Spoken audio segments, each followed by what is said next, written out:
Um, I saw that you submitted another one last night, so I'm just gonna do both today. I already analyzed it yesterday and made some notes, and I just woke up today to record it. So okay, let's watch it. Great. I really like the fluidity of the tail throughout the animation, the weight of the character. Um, really nice things going on, and the bounces at the end, really great. So let's start. Okay. First thing you can notice is see how the ball and the tail move together here. They move rigidly. Oh, sorry. Um, in this case, mm, I would, if you are rotating the body to get the anticipation, try to counteract that movement, rotating the base of the tail down a bit, so that even though the tail can move up a little bit, doesn't move exactly with the body because it feels quite rigid. But if you move the tail down a little bit throughout these frames, then it will move up, but not as much, and therefore it won't feel like they are moving rigidly one to one. Another thing to be careful is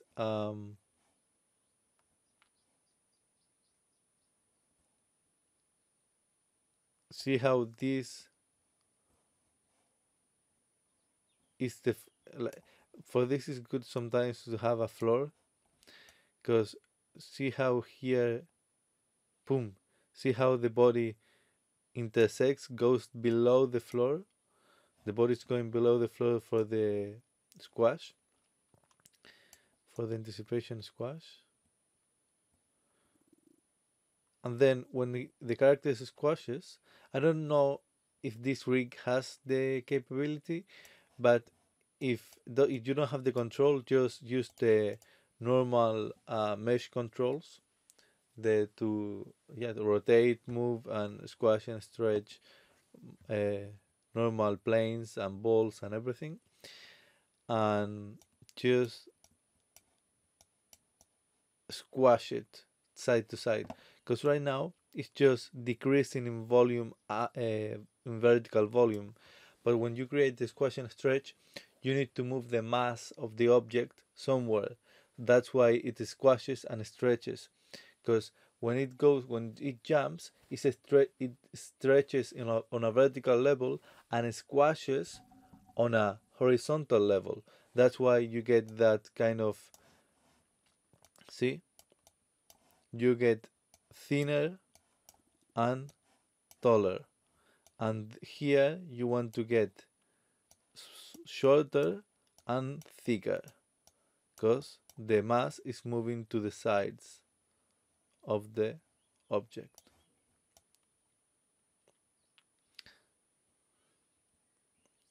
Okay, so the next here is that here on the jump, see how you have the anticipation, and then the next frame is already on the air, and so this is not ideal, because what you want ideally is to have one frame where the body is still touching the ground and you have the maximum stretch pose, so that you sell that push, you sell that inertia being created by the body stretching up.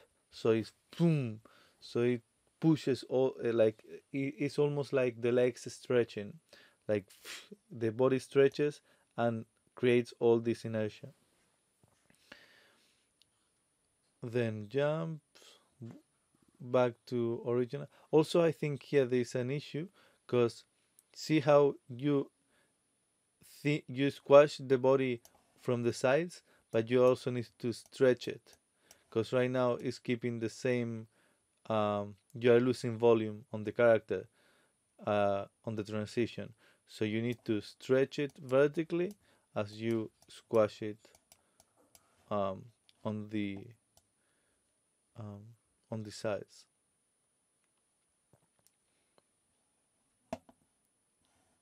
Okay, what else about the tail? Same here, you see how the tail and the body move together. In this case, I would rotate the base of the tail down so that the tip of the tail stays on the same place, around the same place. Um,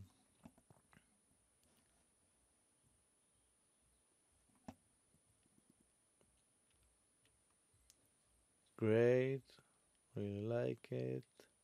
Okay, here you can see how I draw something. See how the inertia of the tail is moving down? Really great, all this part.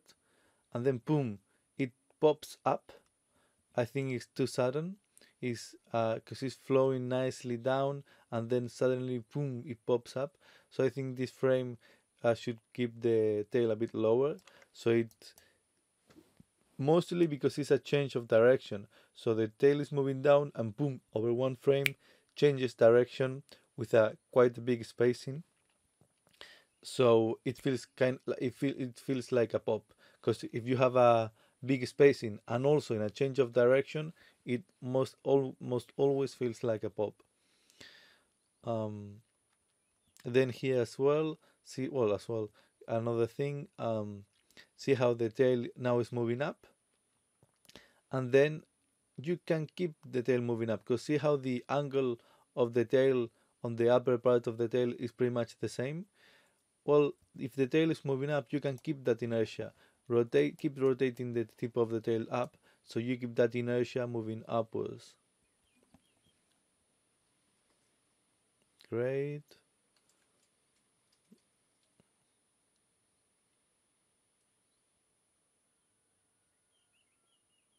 Here, I think I would remove this frame. I would, so I would derotate, and derotate, is that the word?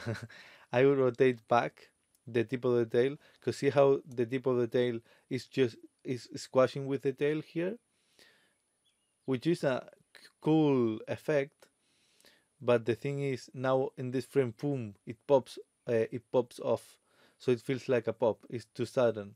If you wanted to do this, then you would have to have a couple of frames where the tail slowly stretches back to its normal position.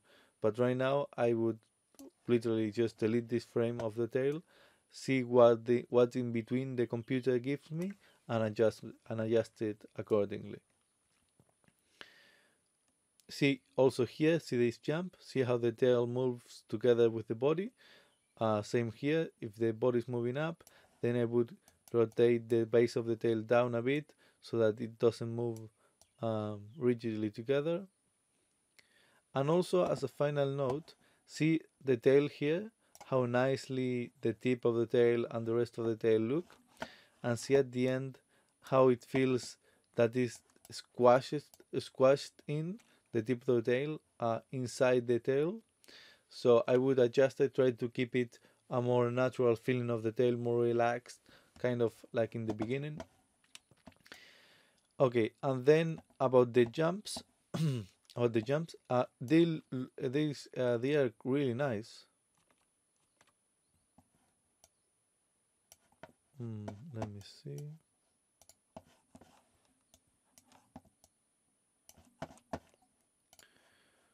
They are really nice.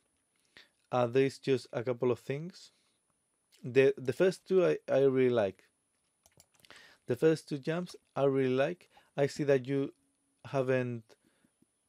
I think you as well need to use the squash and stretch in a way that it doesn't reduce the size. See here, the size is reduced as well. Stretch it on the vertical level so that the volume is kept the same, because here you can see how then increases in volume all of the sudden. Same here, squash it to the sides so that the volume is maintained. And see, I see that in the first two jumps you don't create any squash or stretch, which is fine. It feels like it's not big jumps. It's more like a playful jumping around, which is great.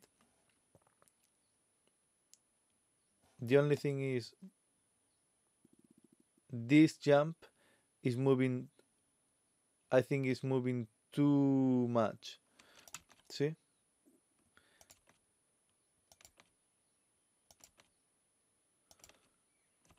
It's nice. These the first two jumps have the inertia, but then this one is too long. I feel. Sorry, it's too long. It bounces here, but then it drags onto too long, and it feels quite floaty. So, and actually, the good thing about this is that I feel that the last jump is too fast. It feels like this. It does this. Is boom boom, up down, and instead of doing a jump, it feels like boom, up down. It bounces off the top. See?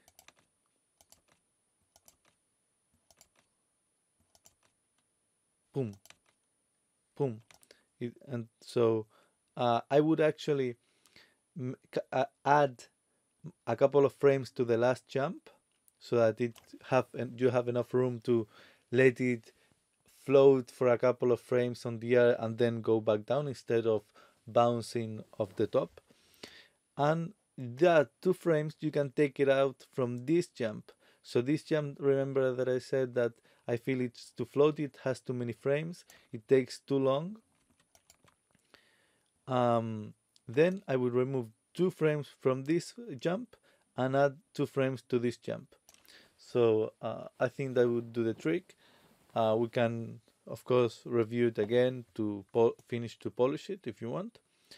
But other than that, is I think it would work. Then lastly, you can see at the end how the character slides on the ground. So yeah, just be careful with that. If you have created the ground here, just make sure that unless he's playing with on ice, the character would never slide that much. So basically, if you want, you can have here the jump, and then if you want to slide, maybe just add a well, there are a few frames. I would remove the slide basically. Instead of a slide, can you maybe have a um, body settle so that you rotate the body forward and then back, kind of like he stops the movement with the feet, and so the rest of the body just drags forward as when you stop a car, just drags forward and then recoils back to the normal position. Uh, but yeah, the slide it just is not sorry, it's not believable. And also just be careful next time you frame the character, just try to not make it as close as the frame. Just try to keep it, as a rule of thumb, try to keep the very edges of the frame just somewhat clean, so everything happens inside this, but the very edges, um, is nicer to not have everything like the character on those parts. Sometimes it's gonna happen because there is camera movements, there is occasions, but as a general rule, you want to keep the character um, more not that close to the frames. And yeah, that's pretty much it for this exercise. So great job, really well done, and yeah, great job.